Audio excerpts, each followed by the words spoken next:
Get the whole story. The Office of Director, the Director of Public Prosecution, ordered us that moving forward, because we are beating laborers, taking them to courts. These guys even say nobody wants to pay cash bail for them. Yeah. Now he has directed that we have to be looking for the real owner. The real owners. The person who The real applied owners. to your office. But the real owners, you find some of them are in offices like me and you. They have given illegal instructions to take place at the construction site. So that's one of the challenges that you are grappling with. Are they above the law? I'm sorry. They're not above the law, but I can tell you here we have almost 300 cases in court, which we are trying to prosecute. And I have to ask you, it baffles me to an extent, because here we are saying that there are developments that are happening, and we can there are very, very, very many that go outside of even what has been pre-planned or what has been pre-allowed. I mean, where are we going to start? Those who have 18 floors in an area where there should be 3, 4. Those whereby they're building on an already depressed infrastructure, whereby they shouldn't be petrol stations, for example, in residential areas. The list goes on and on and on and on. But what you're saying, essentially, is that these folks are developing on an illegality, but we cannot do anything about it because they seem to be able to bribe their way through here and there. So are we throwing our hands up as The a assumption county? is that they bribe. One, There's the assumption. So let me finish the question. Yeah. Is there an assumption then that the county is throwing up its arms and say, well, there's really nothing we Never, can do never, about never, this? never. But by the time you know, the building is up, people have gone. We have full mandate People's to homes have been demolished for much less. And here we are saying, well, they've been running away from the law. So let's separate issues, please, so that we can have a focused discussion and really an informed discussion. I talked about a compact city. So because of a compact city, the Ministry of Local Government then ordered, through the minister then, because I know the concern mainly has been Kilimani and Kilelesho. Let me give a very brief background on how we transited from ground plus 4 levels to what we have now.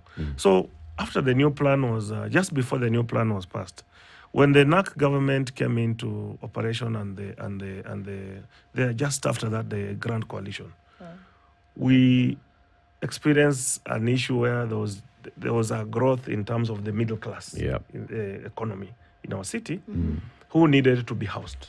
The Minister of Local Government then gave a directive that we allow for high levels in sections of Kilimani district and Kileleshwa district. Sections. Yes. Remember, the Kilimani and Kileleshwa district is land that was predominantly owned by government. Yep. Kenya Pipeline, Kenya Posta. So the planning department then started allowing for developments beyond 4 floors. Meaning they sought legal processes, and what had existed then as the ordinances that dealt with the zoning was changed through the Ministry of Local Government. So some of the developments that informed the change in that area, we now had the Yaya Center coming up as a satellite shopping center. That actually Yaya Center in Kilimani is the first development that went beyond the 4 floors that were traditionally the zoning ordinance for that area up to 2006. After Yaya Center, Hurlingham followed. And then we had the Nakumatt Junction, we had the Adams Arcade. Now, remember the policy for Kilimani expired in 2006. By that time, we were still under the Ministry of Local Government. Between 2006, we only came up with a new plan in 2013. So we continued experiencing high-level developments in Kilimani. Did we set a limit as to how many stories you could build to? At that time previously it was 4. Yes, previously it was 4. Then, so what limit was set when the Ministry of Local Authority? The Ministry of Local Government allowed from 4 to 8 and maximum 10. Okay. Yes. And that's documented. Yeah, it's documented. Okay. And then that ordinance expired. That ordinance expired in 2006. The directive was given at around 2013. When there's such an expiry, what then happens? Is there a gap? Yeah, during that time, Mr. Sidi, the Minister of Local Government, through the Permanent Secretary, had what we call executive powers. Yes, they did. Under the ministry, under the county government, under the Local Government Act. Yes, they did. And that's the directive they used to order City Hall to allow for higher densities in Kilimani and Kileleshwa. Was there an expiry date to this order? It was open-ended. It was open-ended.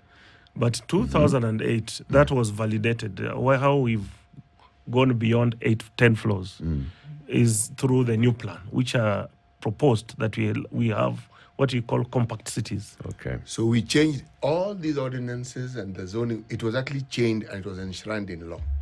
Yes, now it is enshrined in the new plan. So what does the new plan now say for these areas? How many floors can you go up? Now, you can have a compact city. The new plan specifically has not mentioned the number of floors. It doesn't have a limit. It doesn't have a limit. Let me come to that. And it's because of that gap that you remember we embarked on a process to the new plan is a framework law. Yeah, it's a broad framework law. So during the NMS period of 2020-2021, we embarked on a process of doing what we call regulations. If it is Ngong Road, if it's first row, you must define how many levels. And how do you decide that? He said, okay, the Ministry of Local Government had allowed this to take place, so we'll go by precedence. If the tallest building along the first row of Ngong Road is 13 floors, we'll keep it at that. Okay. Yes. So say that has to be supported with public participation. Remember, Justice Musaga Mbogoli in 2012 ruled that as concerns public participation, if the people they call contiguous property owners, the people who neighbor you, those who are likely to be seriously affected by what you are doing are in agreement, then you can proceed. And if they're not? But if they're not in agreement, you must address, remember, their concerns. Because I want us also to balance certain issues here. We have the interest of the local community, the residents, but you also have the interest of the person who owns the property, who has also been given rights in the Constitution, in the Land Act, to develop, to accrue economic value from the investment. So if you say, for example, there will be traffic congestion, or there will be noise pollution, the onus is upon the developer to address those issues to your satisfaction as the immediate neighbor. It does not say that if the neighbor, the Constitution balances the interests of the population and the interests of their neighbor. It doesn't say if you say no, then everything stops there. But you've just said it has to be to the satisfaction of those in the area. Exactly. So what if their satisfaction is that we do not want this? That's their satisfaction. That's why we have several bodies who are involved in public participation. It's not the county alone. But who then is responsible for the supporting infrastructure that must be there when these developments take place? Because the infrastructure that is in existence was not meant to support. Good question. The sort of infrastructure then that is now being allowed. Again, I've seen many people throw these statements like the infrastructure is not adequate, it's not supportive, and we are not able to really be specific. I say that when you say the infrastructure on Ngong Road, which has been recently upgraded, is not adequate. What exactly are you referring to? Is it water? Yes. Is it the sewer. power? Yes. Is it the sewer? Yes. Then let me answer the second Social question. amenities. Three of them. Social amenities, water, sewage, green spaces. People have complained that because of the erection of more of these properties, that people then have to buy water on a regular basis because there's not enough to go through. The sewage system suffers. Pipes are bursting. These are realities today. So you say that those are things that are being thrown. They're not, Mr. Those are realities. They are realities, but let me respond to that. Okay. So there are two philosophies about development. There's a philosophy that argues first provide the infrastructure, then development follows. There's another philosophy that argues do the development, and then infrastructure will follow. But as we discuss these things, you've not called here the Kenya Urban Roads Authority. You've not called here Nairobi Water and Sewerage Company, which is a subsidiary of Nairobi County. You've not called Kenya Power to see what plans they have in terms of expansion of infrastructure in Nairobi, or let me say on Wayakiwe, on Ngong Road. We have this, the other thing also, I think it's important to also have trust in authorities. I don't think as a planner who has grown in this city, it would be in my interest to destroy Kilimani, where probably a kid I have 10, 15 years will have to live there. Yes, we have a challenge of infrastructure, but for us to even levy the taxes that we need in order to develop the infrastructure. We need the development. I'm sorry. The expansion is... no, let me finish. Yeah, let me finish. Let me finish. If you invite me here next time, just finish, I'll come with the specific figures on the expansion of infrastructure we are having, for example, in Kilimani, and it has been given priority to all other areas, Kilimani and Kilelesho. Okay. Yes. Okay, can I give you an example? So you see those fancy parking lots where you're driving in and it tells you this is the total capacity, 1,300 vehicles. As you drive in, you're the 76th vehicle. And they also tell you that as a result of that, you have some 1,200 left. They've planned so that when it gets to 1,300, you cannot take another vehicle. So you already are aware ahead of time that this lot is going to take 1,300. It's the same principle whereby we are saying this area, what has already happened here, with what, if you're using those two philosophies that you've talked about, that the infrastructure that is available in this area will only cater to 1, 2, 3. That's what planners do. You know this. I know that. Right? Yeah. So the question is here, knowing the capacity that the current infrastructure has to bear the weight of any development, why would you then go ahead within a plan and allow more to happen on an already depressed infrastructure? I really want to understand, how does the plan come into place when these permits are awarded, when you already know the state of what is happening in that particular area? I really would like to understand. So, my sister, you happens. heard I talked about a 2014 plan. It's just 10 years old. This plan had postulated the demand in terms of development vis-a-vis infrastructure expansion. The infrastructure expansion is something that happens gradual. And I want you to listen to me very carefully. That one, even as a county government, you also have a responsibility to provide housing for the population that lives in the city. But at the same time, that housing must be within order. That's the point you are raising, that it must be supported by requisite infrastructure. We have our 2014 2014 plan, the new plan. It has placed certain responsibilities on the county government, the national government agencies in terms of Nairobi metropolitan area. And this is taking place, my sister. So we cannot suspend development because we are sure, we know the plans that are in place. For example, I will tell you, Latif, in 2 years, we'll be having adequate water, fresh tap water. You've talked about the challenge of boreholes. Right now, we've actually frozen. We no longer approve new boreholes in the city. So I think what we need to be talking about here is the pace at which development is taking place in our city is being matched. Is it being matched with the infrastructure expansion? And the answer is yes. So as I understand you, we have the new plan. Yes. The Nairobi Integrated Urban Development Master Plan. Yes. That came into operation in 2014. Exactly. But it's a broad plan. Yes. There are no regulations that go with this plan and what the plan says. And that's why NMS started the process of drafting the regulations to be in place so that then the City Hall can manage and enforce using those regulations. Yes. Were those regulations ever concluded? Good question. And I'm very happy to respond to that. So, fortunately, I was among the young planners who worked in NMS. And one of the theories that were advanced by the government then, that planning was having a challenge in the city, so it needed to be ceded to national government in order to fix it. Those regulations have gone through all the necessary steps in law. They are awaiting approval by the county assembly. But over and above that, we have also issued consultancy. So, when you do the law in terms of development control, you do the mother law, the framework law, then you do the bill or the policy, then the regulations. Like the issues my sister is talking about, the specifics. If you are, for example, let me give an example of Langata Road. If you're on fast law, you can do a commercial.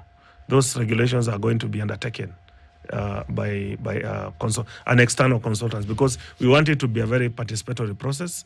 We want it to be very liberal so that we have input from, it is somebody independent from doing a cross-section of stakeholders. Yes. So since 2014, when JICA helped us to get this master plan for Nairobi, we basically have not done anything to breathe life into this master plan. That's what I'm hearing you say. It's like we promulgated the constitution in 2010, and immediately after the promulgation was laws, and that's why the COC was there. The Commission for the Implementation of the Constitution was there to draft those laws so that then constitution gets life. Yeah, we prepared 4 plans. What you're saying is that in many of the instances that we have, master plan is there, but no regulations to support the master plan. Not really. Listen to me again, King. So after the new plan document, there were a number of things that we were to do. One was to prepare something we call the urban renewal plan for the estates you've had me mention, which as the county government also we have affordable housing program. 6 of our estates. In the Eastlands part of the city. Okay. We finished. Okay. It was approved. Okay. We did another second plan called the Railway City Plan, which is extending the central business district to that railway land. Just beyond the UK government has decided supporting that. They are picking up that. Yeah, we are doing. The next one we did is the Embakasi SGR and Imara Daima Commuter train station. It was completed. Now the third one, which I've told you is finished and is waiting approval, is the development control and land use regulations. Policy for the city of Nairobi. But as we speak this morning, that is not yet enough in effect. Not yet. Is that the reason why, if I came today to City Hall and I am applying to put up a residential building somewhere in Parklands, you will give me the licensure to do it? So I don't have to tell you I want to do 20 floors. I can do what I want, 30. basically. I can come and tell you I want to do 30. I can come and tell you I want to do 14. Remember, Latif, so at the local level, we have the development control policy, development control regulations. But at the national level, we have the Physical and Land Use Planning Act of 2019, which directs what each and every county government, the planning departments in the county government are supposed to do. But even where you have regulations, assuming that we have in Nairobi, you still have to do, that does not mean that you come, it's pick and go. There are certain requirements that you must fulfill. And these are subjected to public participation. Okay. So the things that are coming up in Nairobi, the tall buildings, South Sea, you can now see it's going all the way up. Kilimani, Kileleshwa, we are done with those. Lavington, we are invading. Westlands, Raptor Road, we are Parklands. Those ones, when they've gone to City Hall, they have sufficiently met the requirements that are let's not talk as if we are living within an environment where there are no structures that check each other. Remember, we have what we call the Nairobi Physical Planning Liaison Committee that comprises of stakeholders from outside City Hall. Their mandate is to oversight each and every planning decision we make. Is it right or wrong? There are some which they have overturned, and we have accepted their decision. The Urban Planning Technical Committee that sits down to discuss those applications and approve or decline also has representation from 6 bodies outside City Hall.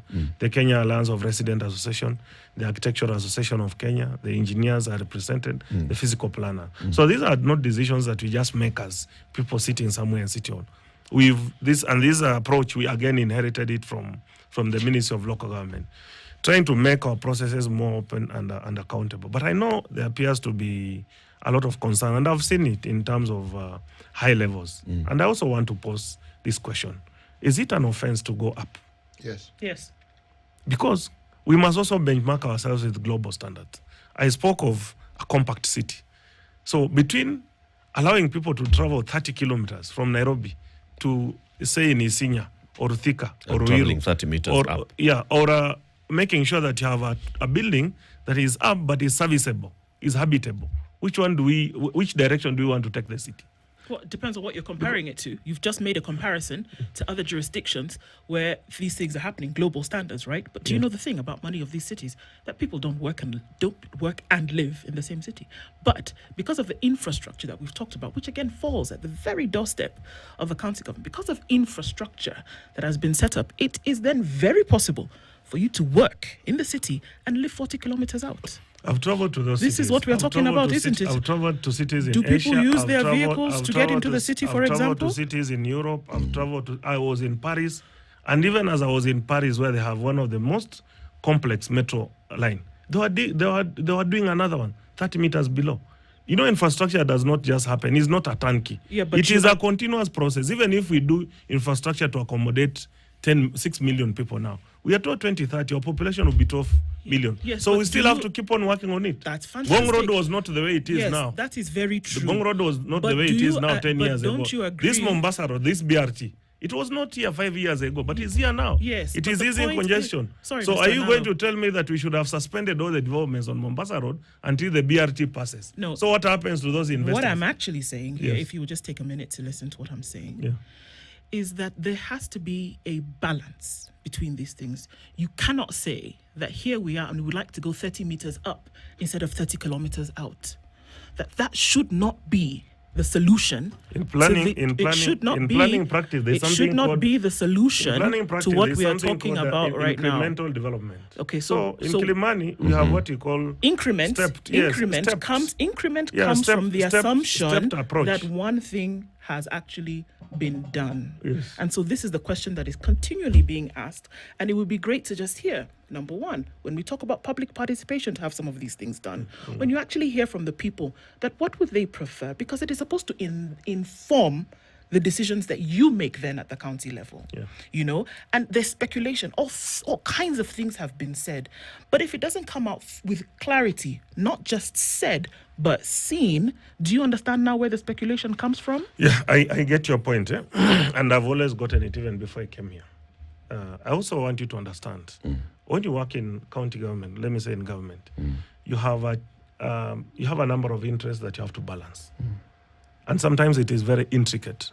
You have interests to grow the city, to create employment, to provide for amenities that are required, but at the same time to also ensure there's order, there's dignity, there's hope, there's opportunity. That is what you're talking about. So as we sit here, you know, it's very easy to pick one case, because I cannot carry the entire office to also explain what we are working on, and 1 hour is not enough. But I just also beg for understanding that for a city like ours, let me ask you, my sister, this city, as I opened my discussion, I said we have 60% of the city's population who are living in squalid conditions, in carton houses, in boxes. And whose responsibility is that? It's county government responsibility. Then we also have a youthful population, people who have finished college. They are looking for housing. We also have a responsibility to care for them. But at the same time, we have challenges in terms of infrastructure expansion, which we have to work on. We have to raise revenue to expand that infrastructure. So you all have these balls. I want to ask you a question. Yes. As a planner, you have a centralized system. When the governor was campaigning, one of the things he said that he was going to demarcate boroughs. He said he was going to, Yeah, I was hoping we'll come to that discussion. Well, we have arrived at it, haven't we? Yeah, thank you very much. Nairobi currently is designated into 17 sub-counties and 85 wards around the entire space of the administration of the city of Nairobi. Now, what His Excellency the Governor has proposed, in order for us to perform these functions better, because we are widely, thinly spread, we reorganize how we offer services. Let me give an example of fire services. That if you cannot be able to cover 85 jurisdictions if you do not really have a proper way of coordinating yourself. So that's why we are coming up with 6 boroughs. And yes, the program is at advanced stage. How advanced? We've finished public participation. It has gotten an executive approval. And now the next thing is budgetary allocation to do those centers. Well, how decentralized is it going to be? Are you going to have, for instance, a representation of your department in the borough? Are we going to have, say, the city askaris represented in the borough? Are we going to have revenue collection in the boroughs? How decentralized are we going to be? So this borough system is going to be premised on smart cities technology. We must leverage on technology in order to render services. So let me start with the first one revenue collection and finance. Recently, we, if you may have seen it also in the media, we came up with a new approach of doing licensing. We collapsed about 6 licenses into one, and we opened a customer care center. The first, actually, I hope that quite a number of city residents have come there and they're wondering, is this a private sector enterprise? So once this, the barrows are fully implemented, we are going to devolve 100% of our services at the barrows, but they will be linked to the central at the headquarters. We are going to also devolve, like a chief officer of planning. I'm going to devolve. The barrow is going to be allowed to make decisions as to what it is they need to do and how they can do it and be able to actually perform those duties. We are going to have barrow managers who will be almost at the level of slightly just below a chief officer. They will be having all powers except financial budgetary process, which budgetary process is clearly defined in the PFM Act. Actually, I know it is defined, but let me ask a simple question. Yeah. Why do you decentralize everything if you don't allow them to actually make decisions that actually suit their purposes? Yeah, decisions will be made, my brother, but it also has to be accompanied with accountability. If you are, for example, in Barrow 6, which is on the eastern part of the city, there are certain decisions you can make in terms of budgeting, appropriation at the local level, but it must be approved at the center, because we only have one CC of finance, we have one chief officer of finance. We cannot have 6 county executive committee members, 6 chief officers. Why not? I mean, this is cast in the County Government Act. The structure of county governments is defined in the County Government Act. And also, remember I told you we went through public participation. If we change all these ordinances to the point where they are where they are, I mean, something as simple as what we're discussing, why can't well, once we roll it out, is a new program that we are starting, Cindy. If there will be that, it's not cast in stone. If there will be that financial autonomy, and we feel that's the best thing that can make that system work, I can assure you, His Excellency, the Governor, will allow that to take place. Okay. But I wanted just to come back to the question on development control. 20 seconds as we conclude. And enforcement, my sister. I think one of the other things, you asked me the reasons why people engage in illegal activities. I said mainly is a flouting of the law. But I must also say here, we spend quite a lot in policing the city. We have really quite a sizable number of people who are involved in illegal developments, and it's very expensive actually to police 5 or 6 million people.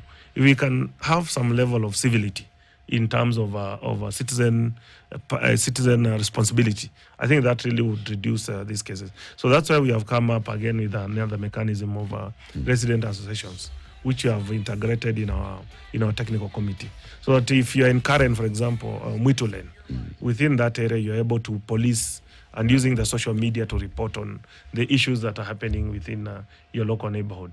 As I conclude, I must say that Nairobi is on a journey. We started this journey in 1964. The journey was started in 1938 when Cindy was in town, then a young person. And I believe in a couple of years, we will achieve the city of order, the city of dignity, the city of hope, and the city of opportunity. Like some of our best towns in the region, including in Nigeria. Patrick Analo, Acting County Secretary, CEO, Urban Development and Planning, you'll come again. Thank you. We need to have a 2-hour conversation on this. Asante.